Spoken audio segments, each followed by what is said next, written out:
اعوذ باللہ من الشیطان الرجیم بسم اللہ الرحمن الرحیم۔ رمضان شریف میں 3-4 چیزوں کا خاص خیال رکھنا ہے ہم نے، خاص۔ ایک تو رمضان شریف میں قرآن پاک سے خاص محبت فرمائیں، شہر رمضان الذی انزل فیہ القرآن، خاص محبت۔ الحمدللہ ہمارے ہاں قرآن کے عالم بھی موجود ہیں، حافظ بھی موجود ہیں، بلکہ مسجدیں کم ہوتی ہیں، حافظ زیادہ ہوتے ہیں۔ یہ دیکھ لئے مدارس کی خدمات ہیں اللہ کے فضل سے، قراء بھی ہیں، سب کچھ ہے۔ اب ضرورت ہے قرآن پاک سے محبت کرنے والوں کی۔ ہر نقیب، ہر خطیب یہ کہہ رہا ہے کہ سارا قرآن حضور کی تعریف ہے، کہتے ہیں نا جی، تو چاہیے نا کبھی کبھی رکا آئے محفل سے کہ جناب ہمارا دل کر رہا ہے ہمیں سورہ رحمان سنائی جائے۔ کبھی کبھی یہ رکے آتے ہیں نا، فرمائشی رکے، یہ نعت پڑھے، یہ تو جب سب کہہ رہے ہیں یہ حضور کی نعت ہے، سارا قرآن تو کو رکا آنا چاہیے نا، آج سورہ حامیم سجدہ کی تلاوت سنائی جائے، آنے چاہیے نا یہ والے رکے بھی، صحیح کہہ رہا ہوں نا؟ تو خوب ارادہ کریں کہ قرآن مجید سننا ہے۔ ہم کھڑے رہتے ہیں، پاسپورٹ کے دفتر بھی 1.5 گھنٹہ لوگ کھڑے ہیں، شناختی کارڈ کے دفتر میں بھی کھڑے، امیگریشن کی لائنوں میں بھی کھڑے ہیں۔ نیت کریں کہ میں نے جم کے قرآن مجید سننا ہے، اور جس مسجد میں پہلی تراویح شروع کریں کوشش کریں کہ ساری تراویح اسی میں پڑھی جائے، اور خاص ذوق کے ساتھ۔ خاص پنجاب میں ایک گاؤں تھا، تو اس میں نا ایک دفعہ ایک بالکل عام سادہ سا آدمی دکاندار تھا، تو اس کا انتقال ہو گیا، تو اس کی قبر سے خوشبو آنے لگی۔ تو اگر پیر صاحب ہوتے پھر تو بچوں کی موج لگ جاتی، کیا بات ہے بھائی، اتنی کرامت۔ عام سادہ آدمی تھا، قبر سے خوشبو آنے لگی، لوگ پہنچ گئے، معلومات کی، گھر تک گئے، کہا کوئی مطلب ٹھیک ہے داڑھی شریف تھی، نمازی تھا، لیکن کوئی ایسی خاص چیز ہم نے نہیں دیکھی۔ تو اس کے گھر والے بتانے لگے کہ نا قرآن مجید نہیں پڑھا ہوا تھا، بوڑھا آدمی تھا لیکن قرآن مجید سے عشق کرتا تھا، کئی گھنٹے قرآن مجید کو وضو کر کے اپنے پاس رکھتا اور پھر انگلیاں چلاتا اور کہتا ہے میرے مالک نے میرے لیے جو بھی فرمایا ہے حق اور سچ ہی فرمایا۔ اسے چومتا، پیار کرتا۔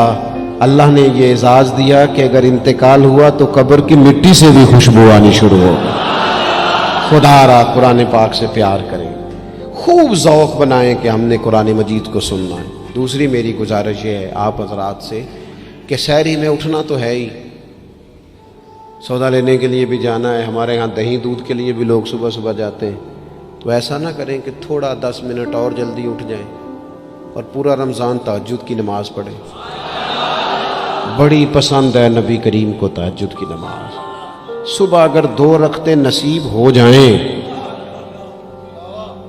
تو نبی کریم علیہ السلام نے فرمایا جب جوان آدمی تہجد کے لیے کھڑا ہوتا ہے تو اللہ فرشتوں کے سامنے فخر فرماتا ہے۔ یہ ضرور عادت بنائیں، صبح جن لوگوں کو چند نفل نصیب ہو جائیں اور پھر وہ دعا مانگیں، ایک تو رمضان پھر تہجد کا ٹائم، اس ذوق۔ اور تیسری گزارش میری یہ ہے،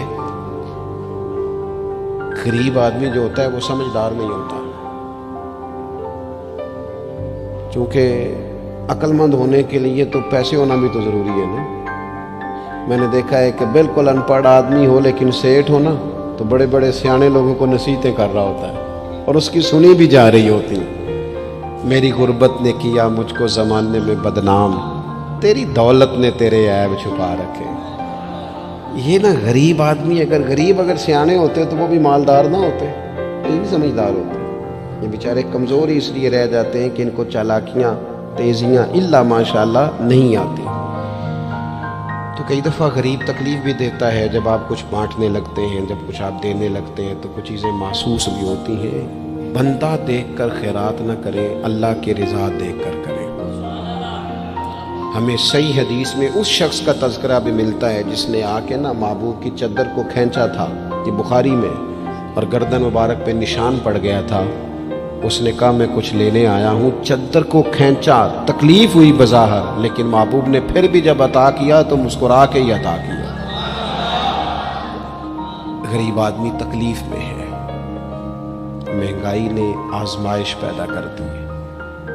تھوڑے سے امیر لوگ اگر اپنے اخراجات میں کمی لائیں اگر جو عید پر 6 جوڑے بنواتا ہے وہ 2-4 سے گزارا کر لے، تھوڑا سا اپنے اخراجات کو کم کر کے صرف اپنے رشتہ داروں میں اپنے دائیں بائیں تھوڑی سی توجہ کریں۔ اور ایک بات کا ضرور خیال فرمائیں، پردہ پوشی بہت بڑا حسن ہے، بہت بڑی خوبصورتی ہے۔ اگر یہ صدقات اور خیرات اور رمضان میں جو مساوات کا مہینہ ہے اس میں اگر تھوڑی سی نا پردے کے ساتھ، امام ابو نعیم نے لکھا ہے کہ 100 گھر تھا مدینہ شریف میں، 100 تھوڑی سی آبادی ہوتی تھی، 100 گھر کتنا زیادہ ہوگا، 3 وقت کھانا بھی پہنچتا تھا، کپڑے بھی پہنچتے تھے، بیمار کی دوا کے پیسے بھی پہنچتے تھے، کون دے جاتا ہے پتہ کوئی نہیں تھا۔ پھر اچانک سب کے گھر کھانا آنا بند ہوا تو لوگ پریشان ہوئے، ایک دوسرے سے پوچھنے لگے تیرے گھر کب سے نہیں آیا؟ کہ 18 محرم سے۔ تیرے گھر کب سے نہیں آیا؟ اسی شام سے۔ تیرے گھر 18 سے۔ اب جب سب متفق ہوئے تو پتہ چلا کہ 18 محرم کو امام زین العابدین کا انتقال ہوا۔ 100 گھروں میں کھانا جاتا تھا پر پتہ نہیں تھا دے کون جاتا ہے۔ کچھ تھوڑا سا نا، کچھ خبریں ایسی ہیں جو حضرت عمر بن عبدالعزیز صبح اپنے خادم کو نا ایک سارے دن کے کاموں کی لسٹ دیا کرتے تھے، تو ایک دن لسٹ دی تو وہ چاہیے تو یہ تھا نا کہ اس پہ لکھا ہوتا تھا کہ 11 بجے محکمہ تعلیم والوں کو بلانا، ظہر کے بعد دفاع والوں کو بلانا، شام کو صحت والوں کو بلا لینا۔ وہ لسٹ جو دی تھی اس پہ لکھا تھا کہ کل 5000 درود پاک کم رہ گیا تھا، آج زیادہ پڑھنا۔ وہ فلاں بیوہ کے گھر میں راشن پہنچانا ہے۔ وہ 2-3 لائنیں ابھی پڑھی تھیں کہ وہ حضرت نے چھین لی، فرمایا یہ تو میری ذاتی ہے۔ تو مشیر کہنے لگا حضور یہ کب کرتے ہیں، کبھی بتایا نہیں۔ تو آپ فرمانے لگے کچھ پیسے چھپا کے رکھے ہوتے ہیں لوگوں نے کہ مشکل پڑ گئی تو کام آئیں گے۔ میں نے بھی کچھ نیکیاں سب سے چھپائی ہیں، قیامت میں مشکل پڑ گئی تو اللہ کے کرم سے میرے کام آ جائیں گے۔ یہ کچھ میں نے سائیڈ پہ کر دی ہیں جو میں نے کسی کو بتائی۔ تو رمضان شریف میں ایسی نیکیوں کا موقع ملے گا، کچھ چھپا لیں۔ قیمتی چیزیں سب کو نہیں بتائی جاتی، چھپائی جاتی ہیں۔ جو جن کو قیمتی سمجھتے ہیں نا، کروڑوں روپیہ جس کے پاس ہو وہ تھوڑی بتاتا ہے۔ میرے گھر میں 50 تولے زیور پڑا، تھوڑی کو بتائے گا۔ تو قیمتی چیزیں بتائی نہیں جاتی، چھپائی جاتی ہیں۔ اپنی نیکیوں کو قیمتی بنائیں، ان کو چھپائیں۔ اللہ کے حضور دعا کرتا ہوں، یہ حضرت نے بھی اس پر بات کی تھی اور مجھے بھی ارشاد فرمایا، یہ جو آپس کی رنجشیں ہیں نا، جب مقاصد بڑے ہوتے ہیں پھر رنجشیں نہیں ہوتی۔ آپس کی رنجشیں، بس ایک حدیث پاک عرض کرتا ہوں، اگر آپ کی سمجھ میں آ گئی تو بات۔ ہمارے ہاں نا کچھ لوگوں نے سنتوں کو بھی مخصوص کر لیا نا کہ یہ والی سنت ہے۔ بھئی تمام ظاہری سنن اور آداب پر بھی عمل کریں اور جو باطنی کیفیات ہیں اس پر بھی غور کریں۔ ترمذی میں حدیث ہے، امید ہے آپ یاد رکھیں گے۔ نبی رحمت علیہ السلام نے فرمایا، اے انس، اے میرے بیٹے، تم سے ہو سکے تو صبح اس حال میں کرنا کہ تمہارے دل میں کسی کے لیے بغض نہ ہو۔ صبح اس حال میں کرنا کہ تمہارے دل میں کسی کے لیے بغض نہ ہو۔ اور محبوب فرمانے لگے، یہ میری سنت ہے، یہ میری سنت ہے، یہ میرا طریقہ ہے دل کو۔ اور ایک حدیث پاک میں حضور نے خود فرمایا تھا، کوئی کسی کے بارے میں مجھے بات نہ پہنچائے، میں اپنا دل تمہارے بارے میں صاف رکھنا چاہتا ہوں۔ اپنے دل سے نہ ان چیزوں کو نکال پھینک کے، اور اگر آج یہ چھوڑ جائیں گے نا مسجد کے باہر تو پھر تو رمضان میں ہلکے پھلکے ہو جائیں گے انشاءاللہ تعالی۔ آنے والا وقت بہتر گزرے گا۔ اللہ تعالیٰ توفیق عمل عطا فرمائے۔ وما علینا الا البلاغ۔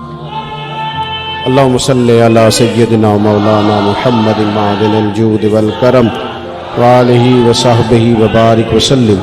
مالک کریم، ہماری اس محفل مبارکہ کو قبولیت کا درجہ عطا فرما۔ اتنے سارے احباب شریک ہوئے، علماء، مشائخ، کارکن، اللہ تعالیٰ سب کی حاضری کو اپنی بارگاہ میں قبول فرما۔ ہمارے گناہوں کو معاف فرما، ہماری غلطیوں سے درگزر فرما، علم نافع، عمل صالح کی توفیق عطا فرما۔ مالک کریم، سجدوں کا ذوق، عبادتوں کا شوق، تلاوتوں کی لذت عطا فرما۔ اے اللہ، خیر کرنے اور خیر پھیلانے کا ذریعہ بننے کی توفیق عطا فرما۔ ہم سب کو شر سے محفوظ فرما۔ اے اللہ دلوں کے قبلے سوچوں کے زاویے درست فرما، دروازہ رسول صلی اللہ تعالی علیہ وسلم کی غلامی اور گدائی عطا فرما، بیماروں کو شفا عطا فرما، مقروضوں کو قرض کے بوجھ سے رہائی نصیب فرما، جو تنگ دست ہیں ان کے رزق میں وسعت فرما، امت کے حق میں رحمت والے فیصلے فرما، عالم اسلام پر اپنا خاص فضل و احسان فرما، پاکستان میں نظام مصطفیٰ صلی اللہ تعالی علیہ وسلم کے سویرے کو طلوع فرما، قرب و جوار سے دور دراز سے جتنے احباب آئے قدم قدم برکتیں عطا فرما، جس خوبصورتی کے ساتھ یہ اہتمام کیا گیا اہتمام کرنے والوں کی کاوش کو اپنی بارگاہ میں قبول فرما، ہمارا خاتمہ بالخیر بالایمان فرما۔ دنیا علامہ اسرار صاحب علیل ہیں، مالک کریم شفا عطا فرما، تمام بیماروں کو شفا عطا فرما، دنیا اور آخرت میں ہماری پردہ پوشی فرما۔ اللہم انا نسألک العفو والعافیۃ فی الدین والدنیا والآخرہ، رب اغفر وارحم۔